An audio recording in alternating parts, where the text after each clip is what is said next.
was a significant relief for me to see such a thought-provoking film that touched very clearly on both the energy industry and on climate change. And I was thinking of ways to react and maybe frame some comments, and I think a useful way of thinking about it is a way that we think of environmental impact. So we usually think of environmental impact as a function of three different factors. The first factor is population, the second one is affluence, and the third one is technology. And it turns out that for me, there were dimensions of each of those stories in this film. So the first one is population. And we're going from 6.5 billion to 9 billion people over the next period of time. And you think from a business school point of view, well, what can business do about population? And maybe not so much.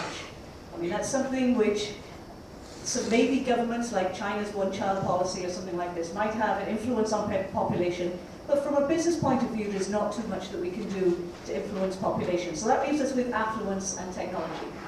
So we go to affluence, and we see in that film, we saw lots of stories about affluence. We saw the Indian low-cost airline and a story about affluence and an aspirational affluence to have something. In the particular case of that entrepreneur, it was inspiration from a low-cost airline in the UK, and aspirational affluence to have in India, that every person in India can have what people in the UK have, or people in other Western countries have. So that's one story about affluence. We saw another story about affluence, or the lack of affluence, if you like, in the Nigerian story, the story of the woman who was wanting to be a medical doctor, and you saw her wash off the fish there, wash the oil off the fish. This is a very different level of affluence, but the aspiration was still there. We also saw a story of affluence of the guy from New Orleans, who in the bar, towards the end of the film there, was saying how much his life had changed and he'd lost everything, and how his attitude towards affluence and his aspiration of affluence had changed. And frankly, you know, the wind farm developer, you remember the eco-friendly family that lived in rural England? Did you notice what car he was driving? Nice BMW, yeah. Right? So there's affluence in that story too. So what can we do with affluence from a business school point of view, from a business perspective? Well, of course, one thing that we can do is correctly measure what affluence captures. It's more than just stuff. It's about the quality of stuff. It's about having responsibility for the quality of stuff. I don't know how many of you have had the frustrating experience I just had, where within the space of a month, both a PVR and a set of telephones that I bought exactly 3 years ago just stopped working. They build in obsolescence into this stuff. So as business, we can actually have a clearer responsibility to clearly to provide for the aspirational level of affluence in a more responsible way. The other thing that the business community can do is reframe what we even mean by affluence. You know, think of all the advertising out there and where these aspirations come from. These aspirations come from commercial organizations and commercial marketing pushing a particular view of affluence. And so the business community can and should take responsibility for that as part of the solution.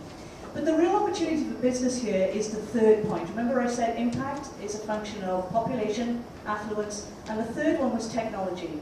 You know, we have so many of the technologies that we already need to solve this problem. Some of them are straightforward. And when I say technology, I don't just mean a practical kind of engineering technology. I mean a social technology or a way of understanding systems. We are able to reconfigure those systems from a privileged position of business where there are resources available to do that. So what types of technologies can we deploy? Well, we can do basic things like eliminating waste. We can stop that flaring story that was in Nigeria. Or we can stop driving the potatoes south and driving the mashed potatoes north again. That's a type of technology. It's a production technology. And we do have many options around some of those technological changes. But there's really bold technological choices as well, which is stop building those coal-fired power plants and instead build, in this case, wind farms. We saw the example there.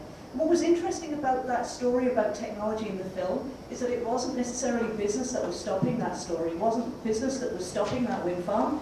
The entrepreneur was trying to develop the technology. What stopped it was people like you and me who think that global warming is a great idea but didn't really want the wind farms to spoil their view. So if I look from a business school point of view, you know, where's the real potential to help change and meet the challenge of climate change?